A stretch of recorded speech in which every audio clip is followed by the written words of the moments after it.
Salam bahagia dan salam sejahtera bagi kita sekalian yang mengikuti ibadah ini secara online, baik langsung dan tunda, dimanapun Bapak Ibu mengikutinya. Beritahu kepada teman dan keluarga, mungkin ibadah ini bisa memberkati dan menolong mereka, karena firman Allah mengatakan ibadah itu berguna dalam segala hal, baik untuk hidup sekarang dan hari esok, ya. Ibadah itu berguna dalam segala hal, baik untuk hidup sekarang dan hari esok. Jadi ibadah ini menjangkau kebutuhan kita sekarang dan masa depan kita. Karena itu kita melakukan ibadah ini dengan segenap hati, sepenuh hati kita, karena Tuhan senang kalau kita berbakti dengan sepenuh hati. Mari kita angkat puji-pujian. Pertama, waktu Tuhan.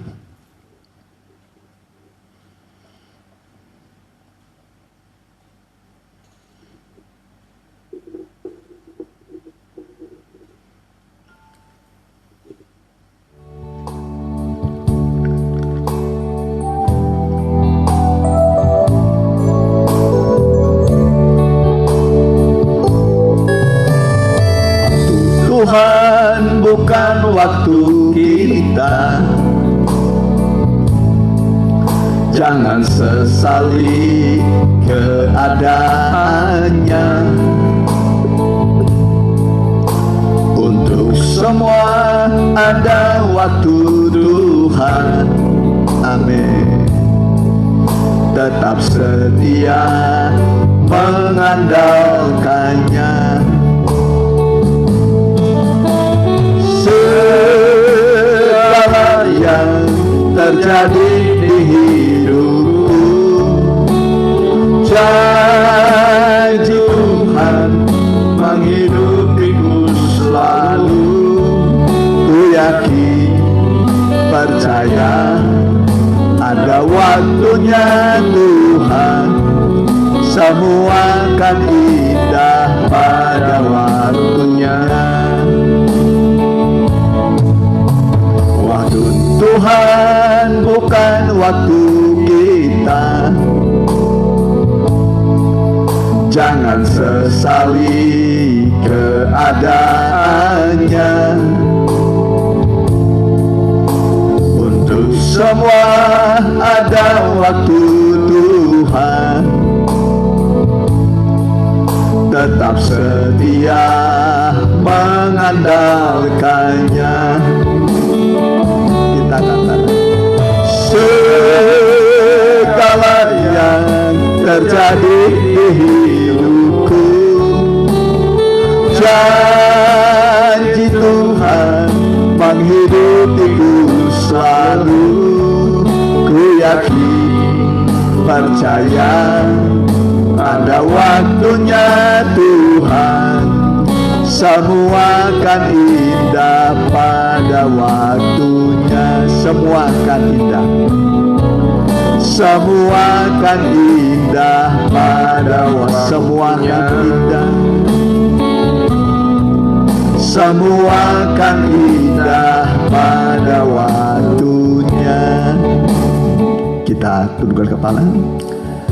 Kami menyerahkan ibadah ini, Tuhan, ibadah online, ke dalam tangan Tuhan Yesus, dari awal pertengahan sampai pada kesudahannya.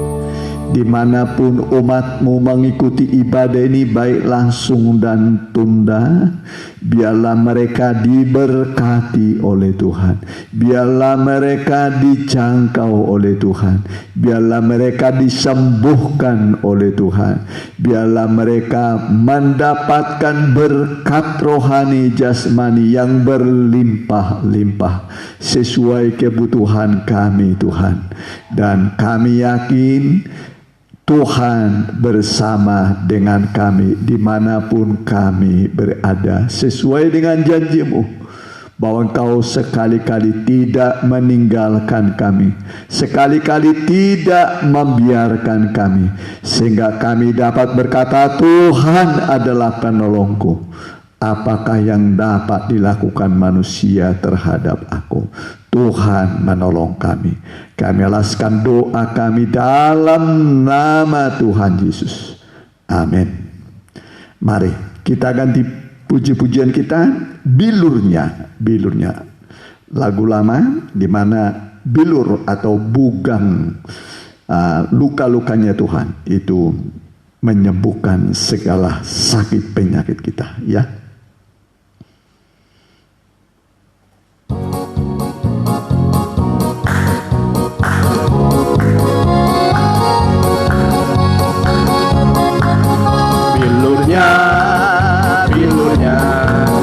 Bilurnya sungguh heran. Bilurnya membawa kesembuhan. Asal percaya saja semua sakit hilanglah, oleh Tuhan Yesus tertolong. Bilurnya sungguh heran. Bilurnya membawa kesembuhan. Asal percaya saja semua sakit hilanglah, oleh Tuhan Yesus tertolong. Amin. Asal percaya semua sakit akan sembuh. Tuhan tolong. Kita gantinya kita hati yang gembira adalah obat, ya. Jadi jangan bersedih, jangan putus asa, semangat. Orang yang bersemangat dapat menanggung penderitaannya, ya. Jadi hati yang gembira itu obat.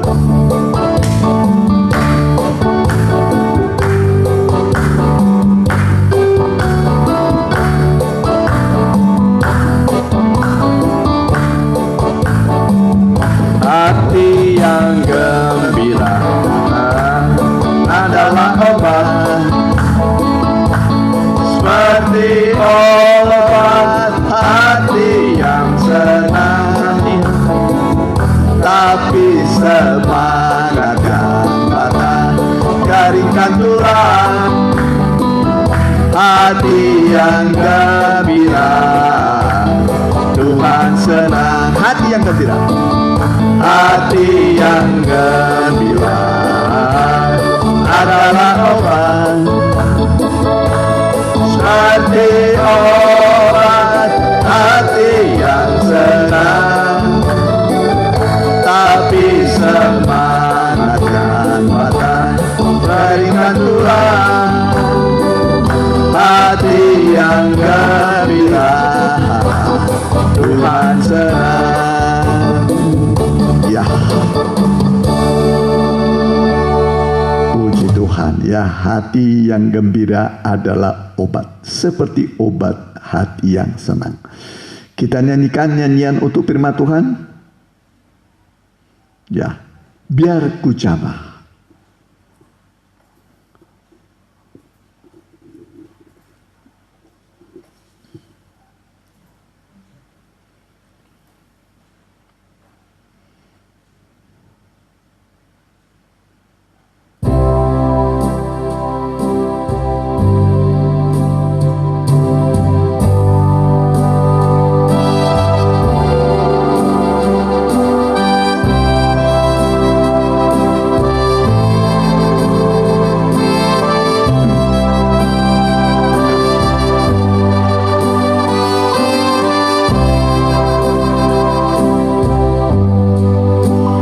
Biar ku jamah Yesus Tuhanku,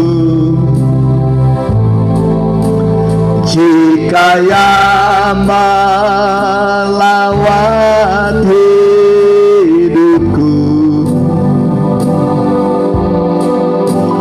agar orang mengenal Tuhan. Bila pada mereka ku saksikan, baik Tuhan, ku pernah menjauhkan Tuhanku, waktu tiada damai padaku. Saat itu Tuhan jamaku, dan Dia berikan kasih-Nya padaku. Tangan-Nya selalu diulurnya, bagian rasa susah, biar ku jamah Yesus Tuhanku, agar sinar kasih-Nya ku terima. Ada sungai mengalir, ada sungai mengalir selalu, airnya menyucikan hatiku dan menjadikanku berseri,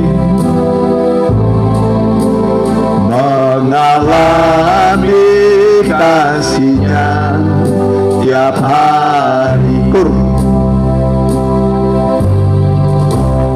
Tangan-Nya selalu diulurnya,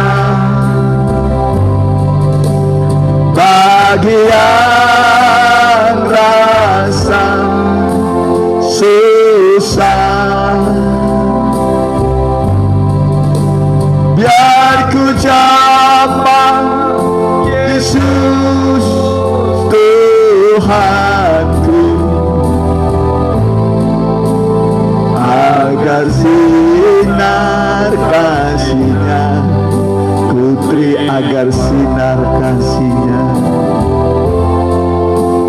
agar sinar kasih-Nya ku terima. Kita tundukkan kepala, kita mau berdoa.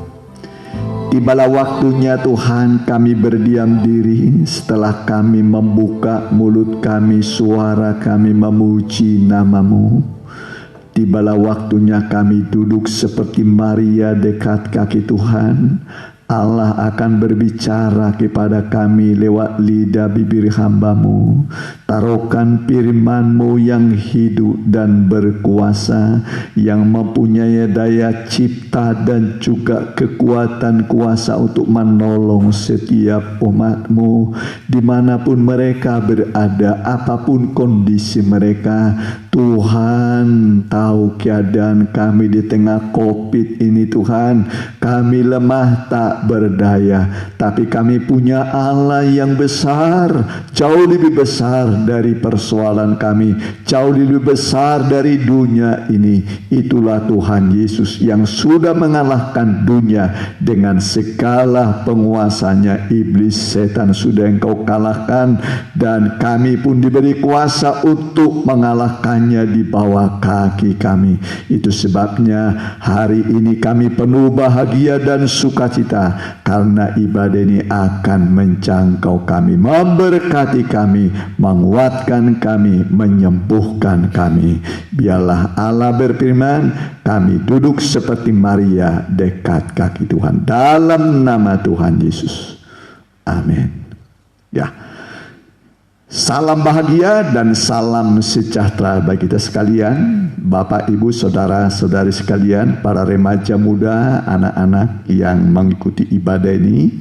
Boleh diberitahu kepada teman untuk bisa mereka ikut mendengarkan berita firman Tuhan. Firman Tuhan itu adalah pribadi Allah sendiri, dan kita akan mendengarkan dulu tema firman Tuhan, yaitu segala sesuatu yang terjadi pada diri kita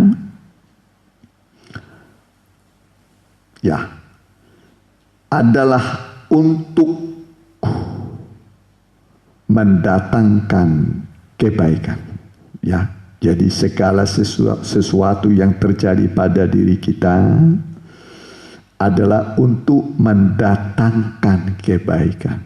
Bayangkan firman Tuhan yang indah ini segala sesuatu yang terjadi pada diri kita adalah untuk mendatangkan kebaikan. Entah apapun pengalaman saudara, apakah saudara sedang beruntung, puji Tuhan, atau sedang mengalami kerugian, juga puji Tuhan, atau sedang saudara sekarang di persimpangan jalan, puji Tuhan. Dimanapun keadaan saudara sekarang, entah saudara belum punya pegangan hidup, pasangan hidup, pekerjaan, tetaplah saudara yakin bahwa Tuhan mengasihi saudara dan selalu akan memenuhi segala kebutuhan kita.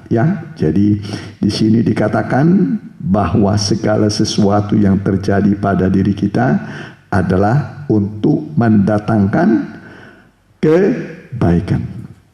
Untuk kebaikan kita, bukan untuk menghancurkan kita. Dan yang dibutuhkan adalah kita mengasihi Tuhan. Apapun yang terjadi pada diri kita, kalau kita mengasihi Tuhan, maka itu semata-mata akhirnya adalah kebaikan. Tanda kita mengasihi Tuhan adalah kita mendengar firman Tuhan dan menurutinya. Kita dengar firman Tuhan dan menurutinya. Sebab Alkitab mengatakan semua firman Allah itu adalah murni. Firman Allah itu murni, tidak boleh ditambah, tidak boleh dikurang. Kitab Wahyu pasal 22 ditutup dengan kata-kata amin, tapi sebelum itu dikatakan tidak boleh ditambah, tidak boleh dikurangi firman Tuhan. Jadi firman Tuhan itu ya dan amin. Ya dan amin. Jadi firman Tuhan itu akan menjadi perlindungan bagi kita. Coba Amsal 30 ayat 5.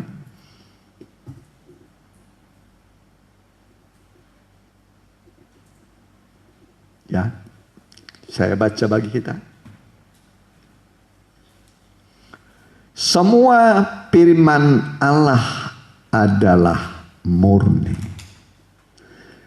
Ia adalah perisai bagi orang-orang yang berlindung padanya. Terus, jangan menambahi firman-Nya, supaya engkau tidak ditegurnya dan dianggap pendusta. Sekali lagi dari awal, semua firman Allah adalah murni. Ia adalah perisai. Perisai itu tameng, perlindungan bagi orang-orang yang berlindung padanya. Jadi firman yang kita dengar ini adalah merupakan perlindungan, perisai bagi kita. Perisai bagi kita sehingga kita merasakan bahwa Tuhan benar-benar melindungi kita, melindungi kita, menjaga kita, memelihara kita dengan ajaib, dengan ajaib. Jadi kemanapun saudara pergi, dimanapun saudara berada, jangan ragukan penyertaan Tuhan, jangan ragukan perlindungan Tuhan. Jadi Tuhan itu sangat peduli kepada kita, sangat peduli kepada kita. Makin kita merasa diri kita kecil, makin kita merasa diri kita lemah, tak berdaya, makin Tuhan memperhatikan kita, memperdulikan kita. Jadi kalau kita menyadari kita kecil lemah, maka kita membutuhkan Tuhan, Tuhan untuk senantiasa beserta dengan kita, ya, supaya kita jangan kemudian kecewa. Ya, kecewa. Kalau kita mengandalkan uang dalam hidup ini, harta, katakanlah saudara mungkin mencari harta sebanyak-banyaknya dengan nanti kalau saya sudah punya harta banyak berarti saya punya modal, punya biaya hidup, punya bekal untuk menjaga saya. Nanti kalau saya sakit sudah punya uang untuk berobat ke dokter ahli, untuk biaya rumah sakit, obat terbaik. Nah, saudara, ya, dalam Alkitab ada seorang perempuan yang sudah mengalami pendarahan selama 12 tahun. Bayangkan pendarahan 12 tahun. Alkitab mengatakan semua sudah habis. Ya, untuk berobat ke tabib, ke dokter, ke sana kemari untuk mendapatkan kesembuhan. Tapi Alkitab mengatakan keadaan ibu ini, perempuan ini semakin lama semakin terpuruk, semakin lama semakin buruk, semakin lama semakin tak berdaya. Karena dia mengandalkan uang, mengandalkan harta. Dia akhirnya kecewa, tidak bisa menolong. Ya, tabib-tabib yang dia banggakan, uang yang dia cari selama ini banyak, tidak bisa menolong sama sekali, nol besar. Ya, nilainya nol besar. Harta yang banyak, ya, itu nilainya jadi tak berdaya, tidak ada apa-apa, nol besar, tidak bisa menolong dia, malah sampai minus dia, tidak punya apa-apa. Inilah seorang perempuan pendarahan selama 12 tahun. Ya, 12 tahun dia mengalami sakit pendarahan. Ya, ini saya cerita sedikit. Ya, istri saya pernah mengalami ini tahun 2007 kalau nggak salah, ya. 2007 sampai 2010 mengalami pendarahan yang berat. Ya, kita sudah ke dokter, tapi tetap keadaannya begitu, sudah pucat. Satu kali istri saya jatuh, ya, di kamar mandi, ya, nggak berdaya.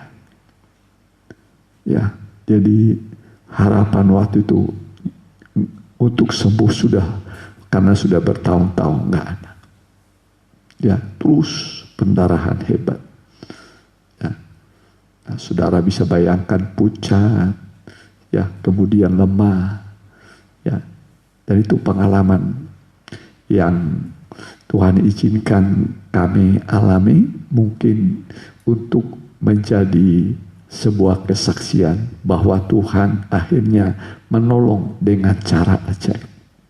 Ya, akhirnya, ya, Januari 2010, ya, 2010, ya, kalau saya nggak salah 2010 Januari itu akhirnya pendarahan itu mulai berhenti dan akhirnya berhenti, ya, berhenti total sampai sekarang.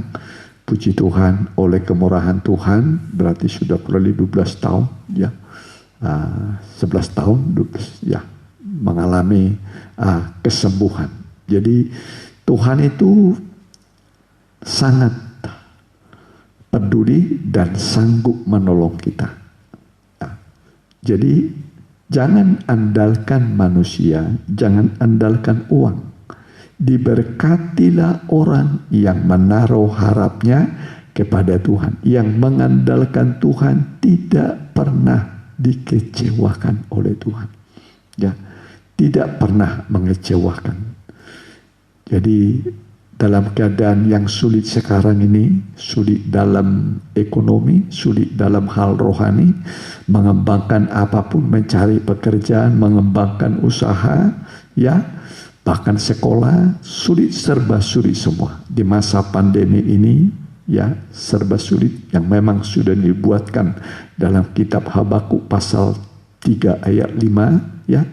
Pasal 3 ayat 5 boleh sedikit dulu dibaca ya. Ini ayat mengenai pandemi ya, yang saya temukan dalam ayat Alkitab. Mendahulunya berjalan penyakit sampar dan demam mengikuti jejaknya. Sekali lagi, mendahulunya berjalan penyakit sampar. Sampar itu menular, dan demam mengikuti jejaknya. Demam itu panas ya. Sampar menular ya, kalau sekarang itu mirip dengan corona lah ya. Sebelum Tuhan datang, didahului dulu dengan datangnya penyakit menular, demam ya. Dan ini melanda bukan hanya di satu negara, tapi melanda seluruh dunia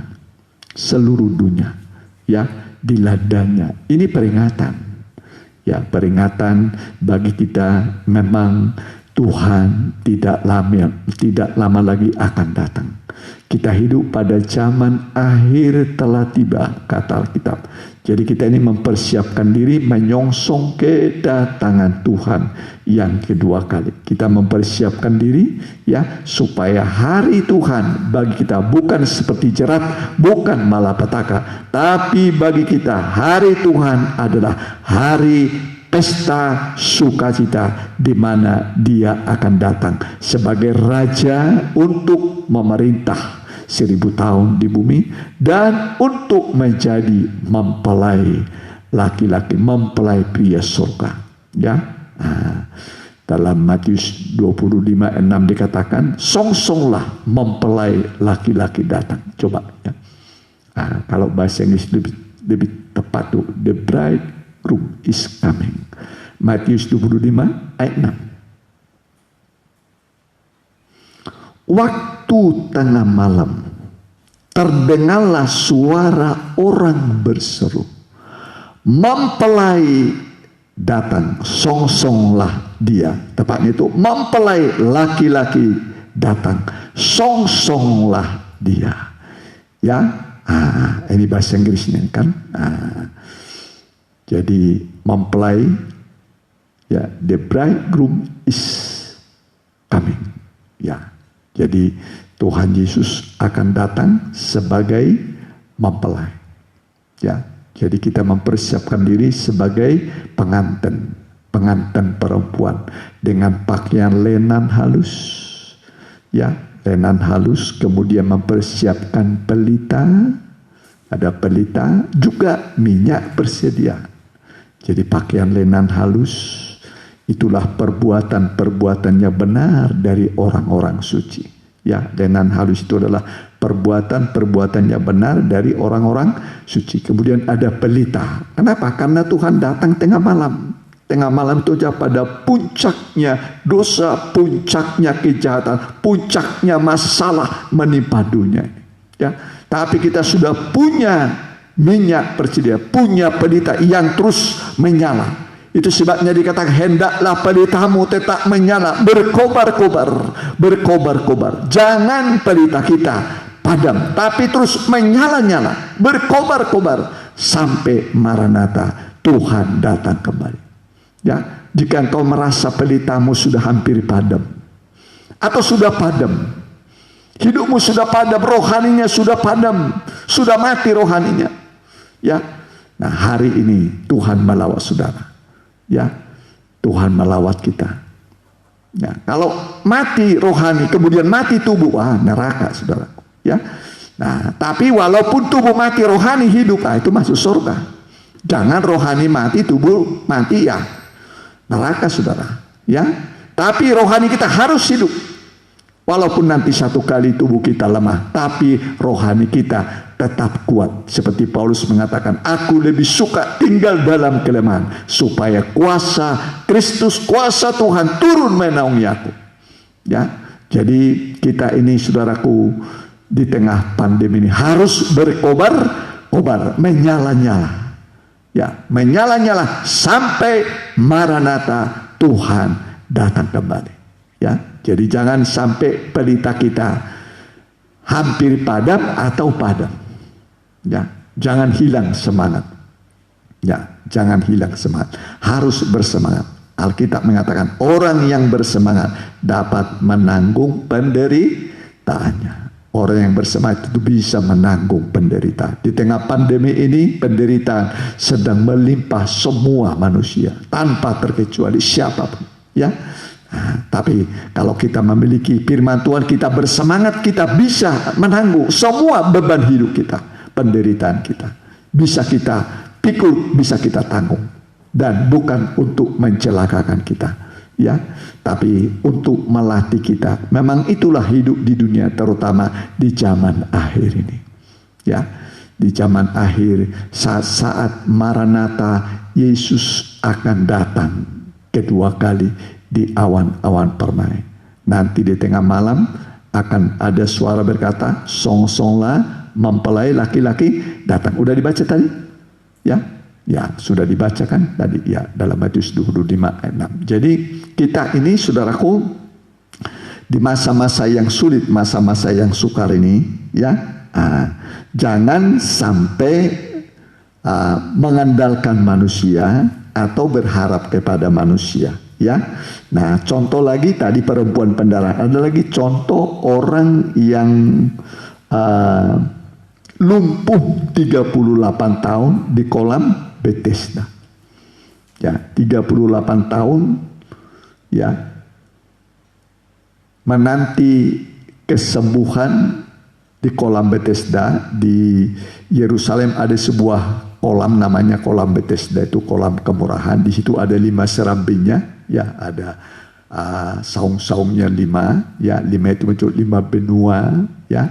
Nah, kemudian sesekali malaikat Tuhan turun, ya, menggoncang air itu. Sekali lagi, sesekali malaikat Tuhan turun menggoncang air itu. Ketika air itu bergoncang, maka siapa yang pertama kali masuk akan sembuh apapun juga penyakitnya. Sekali lagi, jadi kolam ini digoncang oleh malaikat turun dari surga. Dia bergoncang air itu. Begitu digoncang, maka orang-orang mau lumpuh, mau buta, mau apapun penyakitnya, ya, mau kanker kah, mau penyakit penyakit jantung kah, mau koroner kah, mau paru-paru kah, apapun namanya, pokoknya yang pertama kali masuk ke dalam kolam itu menjadi sembuh. Yang pertama, bukan yang kedua. Artinya, saudaraku, air itu adalah firman Tuhan. Malaikat itu adalah malaikat sidang jemaat. Itulah gembala-gembala. Itulah hamba-hamba Tuhan. Jadi saat kita dengar firman Tuhan, kita mengutamakan Tuhan. Kita mengutamakan Tuhan. Maka saat kita mengutamakan Tuhan, saat itulah mujizat terjadi pada saudara. Ya, saat itu terjadi pada saudara. Ya, mujizat masih ada sekarang. Utamakan Tuhan. Ya, utamakan Tuhan. Kalau saudara mengutamakan Tuhan, Tuhan pasti mengutamakan saudara. Ya. Nah, tapi di situ tadi ada orang lumpuh 38 tahun. Ya. Nah, Tuhan tahu orang ini sudah 38 tahun lumpuh. Ya, lalu Tuhan bertanya, maukah engkau sembuh? Dia berkata, Tuhan, tidak ada orang membawa aku ke kolam itu ketika airnya sedang bergoncang. Tapi Tuhan menawarkan, maukah engkau sembuh? Ya. Nah, lalu dia berkata, sekarang angkatlah tilammu, angkatlah tempat tidurmu. Ya, angkatlah tempat tidurmu dan berjalanlah. Kemudian dia angkat tempat tidurnya, dia berjalan, ya, dan dia bawa ke dalam bait Allah. Waktu itu memang Sabat, ya, hari Sabat, ya. Tempat tidur itu adalah nikah. Sekali lagi, tempat tidur itu adalah nikah. Nikah itu harus dijunjung tinggi, harus dihormati. Ya, harus dihormati. Anak-anak menghormati orang tua, nikahnya orang tua, ya. Begitu juga suami menghormati istri, istri menghormati suami. Jadi namanya nikah, dihormati. Ya. menghormati pernikahan saudara. Junjung tinggi itu tempat tidur nikah itu. Ya, kalau saudara menjunjung tinggi nikah saudara, rumah tangga saudara, maka akan banyak saudara mengalami mujizat Tuhan. Ya, mujizat Tuhan. Sebab banyak kali persoalan masalah itu adalah dalam nikah. Ya, dalam rumah tangga kita tidak menghormati. Ya, tidak menghormati suami. Terkadang bicaranya kepada suami, ada saya lihat istri menyuruh suaminya pakai kaki dia. Ya, pakai kaki. Jadi dia kasar kepada suaminya. Istri juga, suami juga kepada istrinya. Ada juga yang begitu. Ya, ada yang kasar terhadap istrinya. Padahal kata, hai suami, janganlah berlaku kasar kepada istrimu. Seperti Kristus mempelai pria surga, tidak pernah kasar pada saudara, tidak pernah bersikap kasar. Kita yang kasar kepada Tuhan. Ya, tapi Tuhan tidak pernah berlaku kasar terhadap manusia, terhadap kita. Dia disebut lemah lembut dan rendah hati. Dia lemah lembut dan rendah hati. Ini teladan bagi kita para suami. Ya, belajar menjadi suami yang lemah lembut. Jangan membentak istrinya. Ya, jangan membentak anaknya. Jangan juga istri bentak suaminya. Main bentak-bentak anaknya, nanti naik darah. Akhirnya udah naik darah jadi stroke. Ya, dari stroke nanti jadi stop. Jadi apa? Stop. Kalau udah stop berarti gak ada lagi mati. Ya, cobalah. Ya, berkata-kata yang manis. Ya, kata-katanya manis semata-mata. Amin. Nah itu Alkitab mengatakan kata-katanya manis semata-mata. Segala sesuatu menarik padanya. Ya, segala sesuatu menarik. Jadi Sulamit itu, Salomo dengan Sulamit itu gambaran hubungan Kristus dengan sidang jemaat. Ya, Kristus itu mempelai pria surga, itu Salomo. Salomo itu gambaran Kristus mempelai pria surga. Sulamit itu ya orang Mesir yang hitam. Hitam dia. Ya hitam tapi manis. Nah ini ya, hitam manis.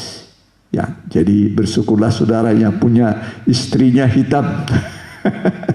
Seperti pernikahan Raja Salomo dengan Sulamit. Kalau Salomo itu putih, maklumlah orang Israel ya. Kalau Sulamit kan orang Mesir ya. Nah, hitam ya, hitam tapi manis. Itu memuji diri sendiri ya, begitu ya. Nah, memang aku hitam tetapi manis. Puji Tuhan ya. Jadi suami harus bisa mengasihi istri, istri menundukkan diri kepada suami.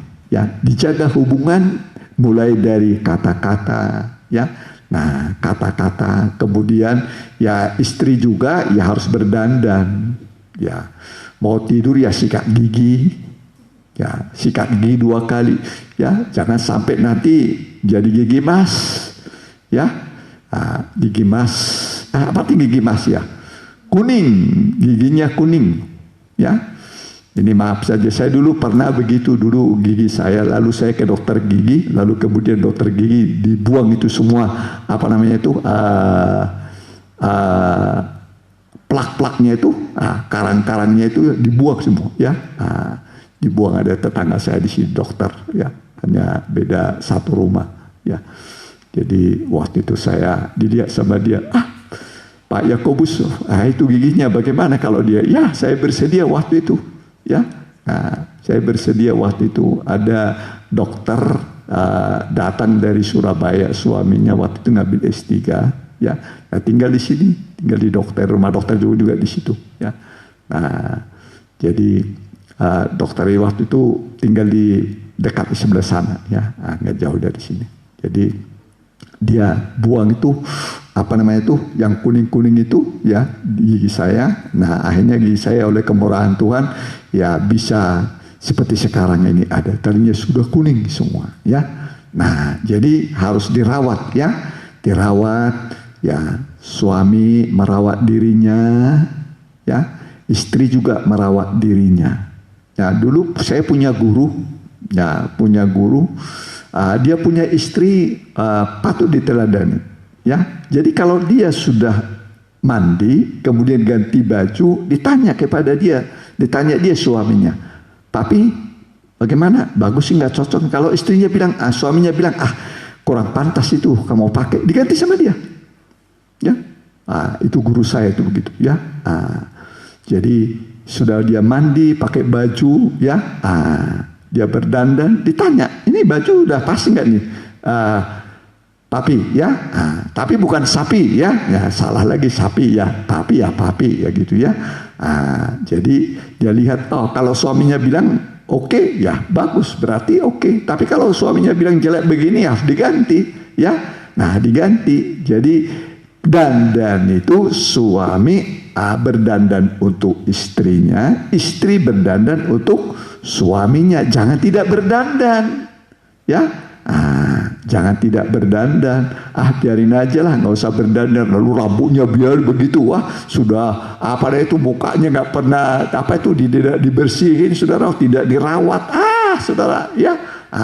Lalu nanti lewat orang lain, istrinya berdandan cantik, istri saudara tidak mau berdandan, bagaimana, nggak malu suamimu, ya kan? Suami juga begitu, harus berdandan, ya, untuk istrinya.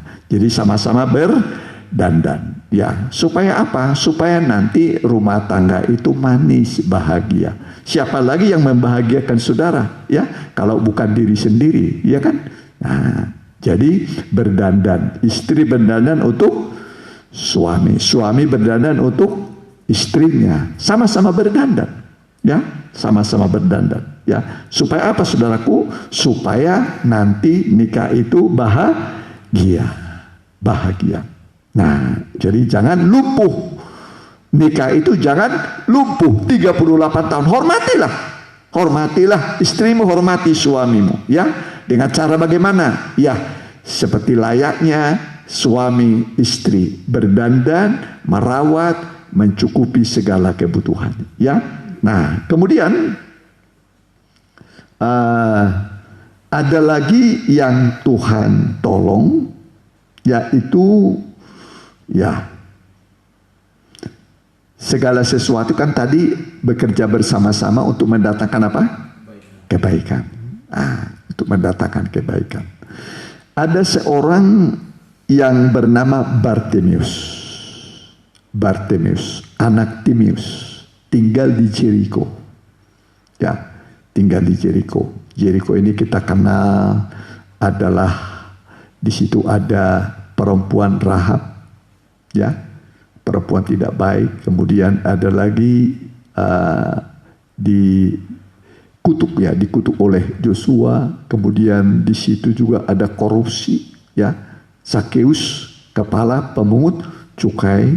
Kemudian ada lagi di situ, di Jericho itu ada 7 perkara kalau saya nggak salah di Jericho itu, ya. 7 perkara di Jericho itu, ya.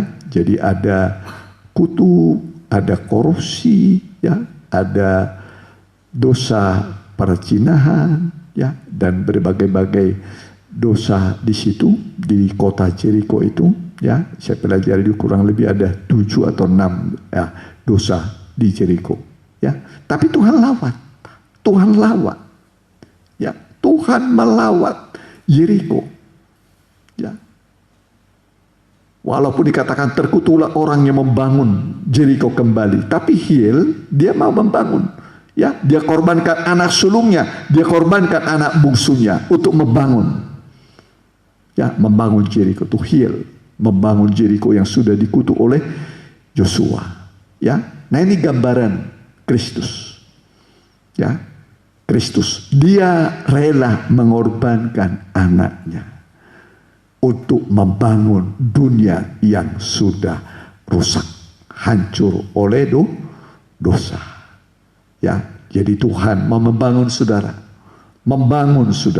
Hiel membangun dengan rela berkorban anaknya. Allah juga mau membangun. Dia sudah korbankan anaknya yang tunggal di atas kayu salib. Ya, menanggung kutuk. Ya, kemudian dia berkata, sudah selesai. Ya, kemudian dia meninggal, lalu dikubur. Pada hari yang ketiga dia bangkit, menang. Ya, menang. Jadi dia bangkit itu hari pertama. Hari pertama itu hari Minggu, hari kebangkitan. Itu sebabnya orang Kristen itu ibadahnya hari pertama, hari Minggu. Itulah hari kemenangan. Ya, menang dari maut. Musuh yang terakhir yang dibinasakan adalah maut. Ya, maut. Jadi semua musuh sudah Tuhan kalahkan. Apapun namanya, musuh sudah Tuhan kalahkan. Termasuk corona, pasti Tuhan kalahkan. Amin. Dia akan kalahkan. Kalau sudah sempat terpapar, Tuhan pasti beri saudara kemenangan. Tuhan beri saudara mujizat, kesembuhan. Ya, kesembuhan. Nah, saudara ya, jadi Bartimeus yang buta akhirnya bisa melihat. Ya, ini Bartimeus yang buta juga di Jeriko akhirnya bisa melihat. Ya, nah, bisa melihat. Tuhan memang mau melawat kita, ya. Tuhan mau melawat kita. Kemudian, ya, Tuhan itu juga memperbanyak 5 roti, 2 ikan cukup untuk 5.000 orang. Laki-laki saja. Ya, yang 5.000 orang itu laki-laki, belum dihitung anak-anak, belum dihitung perempuan. Ya, laki-laki anak-anak 12 tahun mungkin ya belum dihitung ya waktu itu. Jadi yang dihitungi orang-orang yang sudah mendekati dewasa. Ya, nah dihitung, nah itu 5.000 orang. Tapi modalnya cuma 5 roti, 2 ikan. Ya, Tuhan suruh mereka duduk di atas rumput. Rumput penggembalaan. Ya, rumput penggembalaan. Nah, lalu dipecah-pecahkannya, diberikan kepada murid-murid. Dan murid-murid membagikannya kepada 5.000 orang laki-laki, belum terhitung anak-anak, belum dihitung perempuan. Dan mereka semua makan kenyang.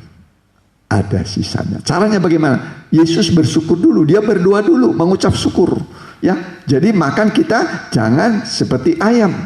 Ya, seperti kucing. Kalau kucing dan ayam mau makan nggak perlu berdoa dulu. Tapi kita ini harus berdoa, bersyukur.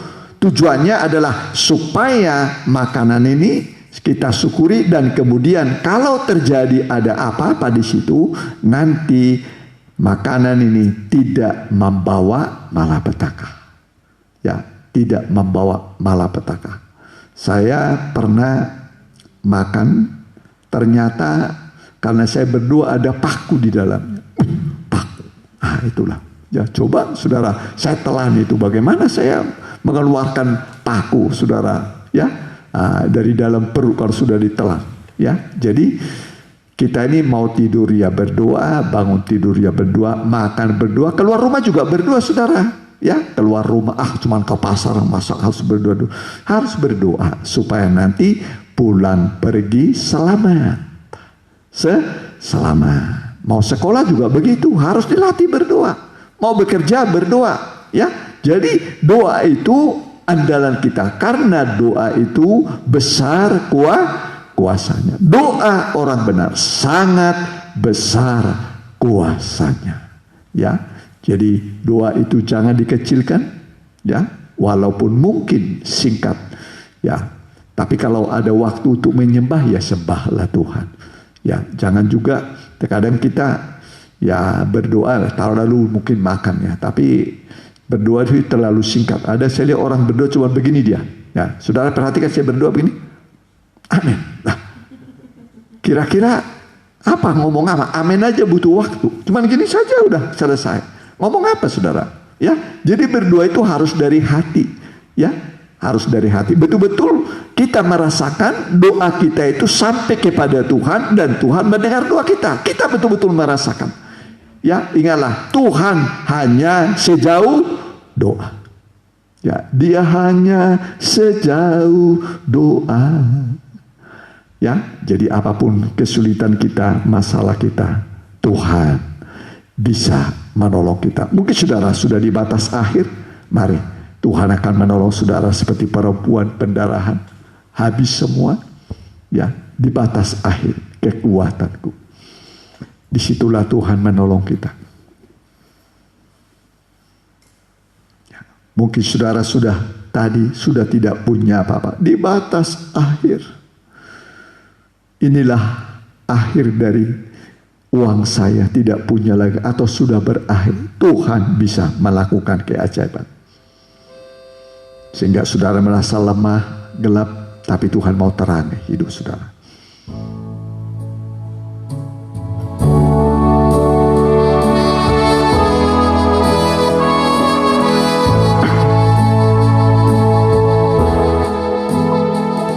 Serasa surah di sekitarku, seolah tak nampak langit yang biru. Ku bagai seorang yang sesat berjalan dalam malam tak berbintang, dan ku dihantar pada terang bakar, terang dalam pengajaran mempelai, dan dengan kasih aku dibentuknya menurut kehendaknya. Di batas akhir, di batas akhir kekuatanku,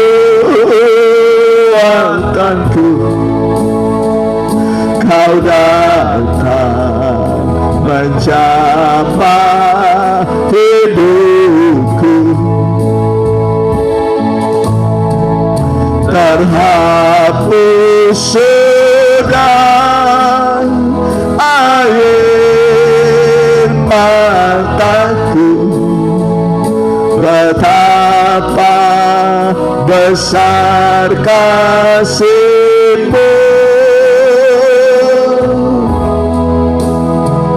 kasih mempelai rohku. Oh haleluya. Mari dimanapun saudara berada, dimanapun Anda berada, mari sempatkan waktumu dalam keadaan darurat. Mari Tuhan melawat saudara, Tuhan mengasihi saudara. Ini adalah merupakan lawatan Tuhan, perhatian Tuhan kepada kita. Di masa-masa corona ini Tuhan mengasihi kita. Lewat firman Tuhan Dia datang pada saudara. Dia mau menjamah engkau. Dia ulurkan tangannya padamu. Rasakanlah uluran tangan Tuhan, itulah firman Allah dan Roh Kudus yang menjamah engkau. Dia menjamah engkau, Dia ulurkan tangannya padamu. Haleluya, haleluya, haleluya, haleluya. Tuhan jamah mereka, jamah oleh firman dan Roh-Mu. Lawat mereka Tuhan, hapus air mata mereka, kuatkan yang lemah, sembuhkan yang sakit, beri pengharapan kepada yang berputus asa, keluarga yang sudah hancur, pulihkan Tuhan. Haleluya, haleluya. Biarlah istri bisa menundukkan diri pada suaminya, suami mengasihi istri, mereka yang ada sekarang ini, Tuhan lawat mereka, Tuhan tolong mereka. Semua adalah anak-anak yang Kau kasih. Tuhan tidak pernah melihat kekurangan kami, kesalahan kami, tetapi yang Kau memandang kami sebagai orang-orang yang harus ditebus, harus ditolong oleh Tuhan. Tebuslah kami, segala kelemahan kami tebuslah kami Tuhan. Seperti Boas menebus Rut, begitu Engkau menebus kami bangsa kafir, supaya segala kelemahan kami diambil alih oleh Tuhan, diambil alih oleh Tuhan. Tuhan adalah penebus kami, Tuhan adalah penolong kami. Kami tidak akan gentar lagi. Mulai hari ini hati kami penuh dengan sukacita, penuh dengan kebahagiaan, sebab Allah telah melawat kami dan akan menyertai kami sampai pada kesudahan alam. Tuhan akan menyertai kami, terutama kami yang hidup di zaman akhir ini. Kami menyembah Engkau Tuhan. Kami mengangkat hati kami, mengangkat tangan kami padamu Tuhan. Ketika kami mengangkat tangan kami, Tuhan akan turun menolong kami. Tuhan melawat kami Tuhan. Tuhan akan membuka jalan bagi kami. Kami menyembah Engkau Tuhan. Terima kasih Tuhan. Terima kasih buat firman-Mu. Terima kasih buat firman-Mu yang indah. Walaupun sederhana, tapi kami yakin sepatah dua patah kata firman-Mu itu sanggup menghapus air mata kami, membuka jalan bagi kami, menyembuhkan kami, mencukupi kebutuhan kami, memelihara kami Tuhan. Terima kasih Bapa, terima kasih Tuhan, terima kasih Allahku. Kami menyembah Engkau Tuhan. Terima kasih Tuhan. Terima kasih ibadah doa ini. Biarlah kami menikmati persekutuan yang indah dengan Engkau. Terima kasih Tuhan. Terima kasih Allahku. Terima kasih Tuhan. Terima kasih Tuhan. Terima kasih buat kemurahan-Mu, kebaikan-Mu bagi kami orang-orang berdosa. Terima kasih Tuhan. Kami tidak bisa membalas kebaikan-Mu. Terima kasih Tuhan. Hanya Engkau yang peduli pada kami, yang sanggup menolong kami Tuhan, yang bisa memberi kepada kami damai sejahtera Tuhan, damai sejahtera yang berlimpah-limpah. Terima kasih Tuhan. Kami menyembah padamu. Terimalah Tuhan penyembahan kami, doa kami, dimanapun umat-Mu berdoa, memanjatkan doa permohonan dan syukur mereka.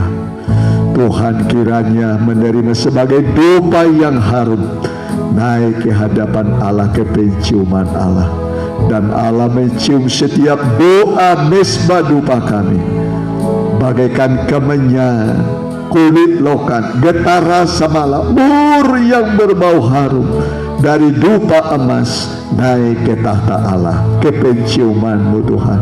Dengan hati yang hancur, anak-anak-Mu membawa pergumulan mereka bagai dupa yang hancur Tuhan, dibakar pada mesbah emas depan tabut perjanjian Tuhan, di ruang kudus menuju ruang maha kudus. Terima kasih Tuhan. Lawatlah mereka semua. Hamba berdoa, biarlah permohonan mereka Engkau dengar dan Engkau kabulkan. Terima kasih Bapa, buat Bapa yang baik bagi kami, buat Allah yang mengasihi kami. Terima kasih buat lawatan-Mu dalam nama Tuhan Yesus. Haleluya. Amin. Mari saudaraku, demikianlah rangkaian ibadah kita, dan kita akan tutup dalam doa berkat pengumuman hari Sabtu, ya hari Rabu ibadah pendalaman Alkitab, kitab Wahyu, ya Wahyu pasal 6. Hari Sabtu ibadah muda-mudi. Minggu kita kembali masih ibadah Ya, jam 10 ya, masih ibadah online. Sekali lagi ya, setelah itu mungkin nanti bisa kita tatap muka. Jadi sekali lagi ini masih online jam 10 ya. Nah, itulah mungkin pengumuman bagi kita. Kita tutup dalam doa ya, kita berdoa. Haleluya. Kami berdoa buat beberapa orang yang sedang sakit. Ya, Nyonya Tapu Bolon di Balige, Tuhan lawat sembuhkan. Paman kami Walter Sitorus di Riau juga Tuhan sembuhkan. Dimanapun anak-anakmu yang tidak sempat kami sebut, tapi Tuhan Maha Tahu, Tuhan tolong mereka. Dimanapun umatmu berada, di dalam dan di luar negeri, mereka mengikuti ibadah ini, Tuhan tolong. Biarlah Tuhan kiranya memberkati mereka. Kami berdoa yang sakit dalam nama Tuhan Yesus. Bilur-bilur Tuhan menyembuhkan engkau. Ibu Nana juga pulihkan di Jakarta dalam nama Tuhan Yesus. Dimanapun umatmu mengikutinya, Tuhan tolong semua. Tuhan tolong semua. Terima kasih Tuhan. Biarlah bilur-bilurmu, firmanmu, doa kami menyembuhkan semua anak-anakmu. Terima kasih Tuhan. Berkati juga bangsa negara kami, Pak RT kami, Pak RW kami di sini, Pak Lurah kami juga berkati, Muspika Kecamatan juga berkati, Bupati Bandung Barat Pak Umbara berkati, begitu juga Gubernur Jawa Barat Pak Ridwan kami, Pak U berkati, Presiden kami Pak Joko Widodo, Pak Makhluk Amin, seluruh anggota DPRD tingkat 1, tingkat 2, seluruh MPR, seluruh menteri, TNI Polri berkati, semua adalah hamba-hamba Allah untuk kebaikan kami.